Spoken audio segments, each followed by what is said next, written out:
남성들에게 쫓기고 있는 한 여성이 있습니다. 여성은 숨도 돌리지 못하고 앞을 향해 달려가는데요. 그 순간 누군가 손을 뻗어 자신의 집으로 들어와 숨을 수 있게 도와줍니다. 여성은 생각할 겨를도 없이 그의 집으로 뛰쳐들어가는데요. 도대체 어떤 사연이 있을까요? 자세히 한번 알아보겠습니다. 해당 사연은 스위스인 리안 씨가 제보해준 이야기와 SNS 내용을 바탕으로 재구성된 스토리입니다. 안녕하세요. 저는 스위스인 리안입니다. 현재는 한국에서 남편과 함께 단란한 가정을 이루고 있습니다. 불과 몇 년 전만 해도 이렇게 행복할 수 있을까 의문이었는데요. 저는 결혼하기 전 평범이라는 말이 잘 어울리는 한 가정의 딸이었습니다. 하지만 아버지가 교통사고를 당해 세상을 떠나시면서 당연한 일상이 깨져버렸습니다. 어머니는 항상 울기만 하셨고 저는 그 모습을 바라볼 수밖에 없었습니다. 그런데 어느 날부터 어머니가 밝아지시기 시작했습니다. 어머니가 점차 좋아지신다고 생각해서 다행이라고만 생각했죠. 어머니는 요즘 교회를 다니신다면서 이제 자신은 괜찮다고 하더군요. 그 말에 저는 안심했습니다. 어머니는 매일 교회를 다니셨습니다. 성경 공부를 한다면서요. 저는 이해가 가지 않아 어머니에게 어디 교회냐고 물었죠. 어머니는 그저 좋은 곳이라고만 대답했습니다. 그러다 우연히 교회에 들어가는 어머니를 발견하게 되었습니다. 친구들 사이에서 사이비 종교라고 불리던 교회의 말이죠. 저는 어머니에게 다니고 있는 교회에 대해 다시 물어봤습니다. 저는 평소 종교에 관심이 없었던 터라 대답을 망설이시더군요.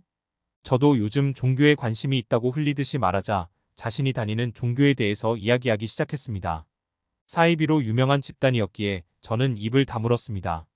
어머니는 같이 다니면 좋을 것 같다며 저를 종용하기 시작했습니다. 저는 다음을 기약하며 자리에서 나갔죠. 제가 관심을 보인 후로 어머니는 계속 교회를 같이 나가자고 하시더군요.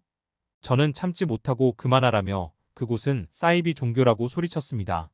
그러자 어머니는 질색을 하시더군요. 자신이 믿는 것을 모욕하지 말라면서요. 어머니가 이 정도로 믿으신다면 내버려 두는 게 낫지 않을까 싶더군요. 하지만 어머니가 사이비에 다닌다는 것을 알면서도 무시할 수는 없었습니다. 어머니에게 다른 교회를 다녀보는 것은 어떠한지 물어봤지만 듣지 않으시더군요. 어머니는 그곳에서 만난 교인들과 따로 스터디를 할 정도로 몰입하기 시작하셨습니다. 그러더니 큰 액수를 헌금하기 시작했고 갑자기 일도 더 늘리셨습니다. 헌금을 위해서라는 이유였죠. 지켜보던 저는 걱정이 되기 시작했습니다. 어머니의 눈빛이 이상해지고 교회에 가서 외박하는 일도 잦아지셨으니까요. 저는 어머니가 교회를 나가지 못하도록 문에 물건을 쌓아놓기도 하고 화도 내보고 별짓을 다 했습니다. 그렇게 실랑이를 벌였던 그날도 어머니는 교회로 향하셨습니다. 교회에서 난동을 부릴 생각으로 저는 어머니의 뒤를 몰래 쫓았습니다. 교회 안으로 들어가신 걸 본 저는 그 뒤를 따라 들어가려고 했으나 어떤 남자들에 의해 저지되었습니다. 저지당한 저는 당황하여 신도가 되려고 왔다는 식으로 말했으나 거짓말인 것을 안 건지 문 바깥으로 내던져졌습니다. 쓰러진 저를 본 남성 중 하나가 어느 틈엔가 강목 하나를 가져와 제게 다가왔습니다. 심하게 맞을지도 모른다는 생각에 자리를 박차고 뛰기 시작했습니다. 뒤에서는 남성이 소리치는 소리와 뭔가 던지는 소리가 나더군요. 무서워서 뒤를 돌아보지 못하고 앞만 보고 달렸습니다. 어디로 달리는지 기억도 못하는 사이 어떤 동양인 남성의 손이 불쑥 튀어나오더니 저를 끌어당겼습니다. 자신의 집에 숨으라면서요. 저는 사이비 종교의 교인일까봐 고민했지만 다급한 나머지 그의 집으로 숨었습니다. 저를 쫓던 남성들은 포기했는지 보이지 않더군요. 그제야 한숨 돌리며 동양인 남성에게 고맙다고 전했죠. 잠시 후 그는 저에게 무슨 일인지 물었습니다. 고민하던 저는 다시 안 볼 사람이니 답답한 마음에 이야기를 하게 되었습니다. 어머니가 사이비 종교에 있다는 사실을 듣게 된 남성은 고개를 끄덕이더니 자신이 도와주겠다고 하더군요. 처음 본 사람을 갑자기 도와주겠다니 이해가 가지 않았습니다. 남성은 자신도 사이비 종교에 빠진 적이 있어 얼마나 나오기 힘든지 안다며 어머니와 제게 힘든 시간이겠다고 하더군요. 왠지 눈물이 나왔습니다. 진심으로 걱정해주는 사람을 오랜만에 만난 것이었으니까요. 그렇게 남성은 자신의 연락처를 건네며 자신이 도와줄 테니 꼭 연락하라는 말을 건넸습니다. 남성은 한국인 현우이었고 스위스에는 유학을 온 상태였습니다. 한국에 있을 때 사이비 종교에 심취했는데 다른 사람들의 도움으로 벗어났다고 하더군요. 그런데 사이비에 쫓긴 저를 만나게 된 거죠. 그날 저는 집으로 가는 것이 무서웠으나 딱히 갈 곳이 없었기에 결국 집으로 돌아갔습니다. 집에는 어머니가 혼자 계셨고 오늘 무슨 일 없었냐고 묻자 평안했다는 겁니다. 저는 어머니가 속해 있는 곳의 사이비 교인들에게 위협을 당했는데 말이죠. 그 후 며칠은 평안했습니다. 하지만 무슨 말만 하면 종교와 연관짓는 어머니의 모습에 답답해졌습니다. 어머니가 사라지고 껍데기만 남은 느낌이었죠. 저는 현우에게 도움을 청해야겠다고 생각했습니다. 저는 현우에게 어떻게 탈교를 하게 되었는지, 어떤 도움이 필요했는지에 대한 것을 물으며 자주 만남을 가졌습니다. 저희는 점차 가까워졌고 서로에 대한 신뢰가 쌓여갔습니다. 그렇게 자연스럽게 교제를 하기 시작했습니다. 저와 가까워진 게 문제였는지 교인들은 현우에게도 접근하기 시작했습니다. 주변에 어슬렁거리면서 교회는 다니는지 자신들을 방해한 사람들을 어떻게 처단했는지를 은연중에 내비쳤다더군요. 저는 그렇게 가까이 다가오는 교인들에게 협박당하는 현우가 안쓰러웠습니다. 저뿐만 아니라 현우도 이런 위협을 당해야 한다니. 저는 어머니를 포기해야 하나 고민했습니다. 현재의 삶이 더 행복하실 수 있으시니까요. 그러자 현우는 어머니를 포기하지 말라며 격려해 주었습니다. 포기하지 않는 사람이 있어야 세상으로 나올 수 있다면서 어머니를 사랑하는 제 마음을 알려드릴 수 있는 방법을 찾아보자고 하더군요. 어떻게 해야 할까 고민하던 저에게 현우는 제가 위협을 당하던 날 우연히 제가 위협당하는 모습을 녹화했다더군요. 추억 삼아 녹화를 하며 그 근처까지 갔는데 시끄러운 소리에 혹시 몰라 촬영했다면서요. 그러면서 자국이 남은 제 상처를 어루만지며 어머니에게 충격요법을 주면 탈교 의지가 생기실지도 모른다고 했습니다.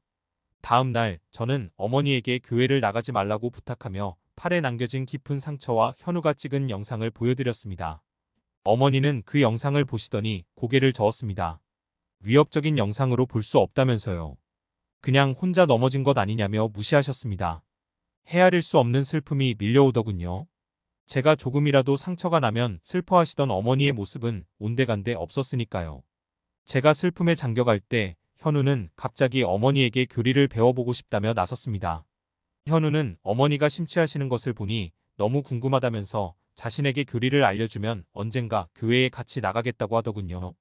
어머니는 모든 상황이 의심스럽긴 하지만 교회에 나갈 수도 있다는 사실에 수락하셨습니다. 저는 이 모든 상황이 이해가지 않아 나중에 따로 현우에게 물어보았습니다. 현우는 자신이 배우는 척하면서 설득하겠다고 하더군요. 이 방법이 통할까 의문이었지만 현우는 모든 방법을 써봐야 한다고 이게 아니면 다른 방법을 찾자고 했습니다. 그렇게 어머니의 교리 수업은 시작되었습니다. 좀 다른 점이 있다면 현우가 어머니에게 계속 질문을 한다는 것이었습니다. 이게 맞는 말인지, 어머니가 생각해 본 적은 있는지, 왜 비유가 들어간 것인지.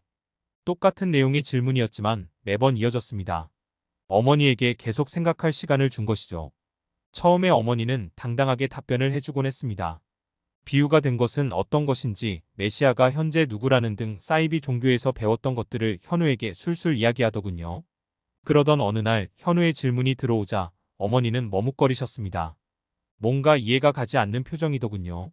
그때를 놓치지 않고 현우는 왜 그러냐면서 질문을 쏟아냈습니다. 어머니의 얼굴에는 당황스러움이 번져가더니 오늘은 그만하자고 하시더군요. 그런 어머니를 향해 현우는 혹시 왜 그러는지, 뭔가 이상하다고 생각하는지 물었습니다. 어머니는 교리가 좀 이상하다고 주저하며 말하시더군요. 그런 어머니를 본 현우는 자신이 아는 이교도 상담사가 있는데 혹시 상담을 받아보는 건 어떤지 물었습니다. 하지만 어머니는 갑자기 들어온 상담 이야기에 기분이 나쁜 듯 고개를 저었습니다. 저는 그때를 놓치지 않고 어머니에게 사이비가 아니라면 무엇이 무서워서 피하느냐고 했죠. 어머니는 제 말에 화가 났는지 갑자기 수락하셨습니다. 현우는 한국에 있을 때 자신을 상담해줬던 상담사를 연결했습니다. 상담은 하루로 끝나지 않았습니다. 며칠이 이어지고 이어질 무렵 어머니는 자신의 종교가 사이비라는 것을 인정하셨습니다. 그러면서 저의 말을 들어주지 않았던 것에 대해 미안해하셨죠. 한동안 어머니는 괴로워하셨습니다. 자신이 믿었던 것이 진리가 아니라는 사실은 꽤 받아들이기 힘드셨던 모양입니다. 문제는 그것이 끝이 아니라는 것이었습니다. 어머니가 오지 않음을 깨달은 교인들은 어머니에게 전화를 하는 등 쉴 새 없이 왜 오지 않냐며 지옥에 가고 싶냐고 하더군요. 심지어 집으로 찾아오기까지 했습니다.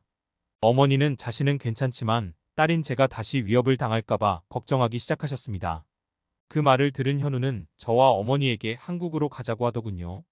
저는 고민이 되었지만 현우라면 믿을 수 있기에 결혼까지 약속하게 되었습니다.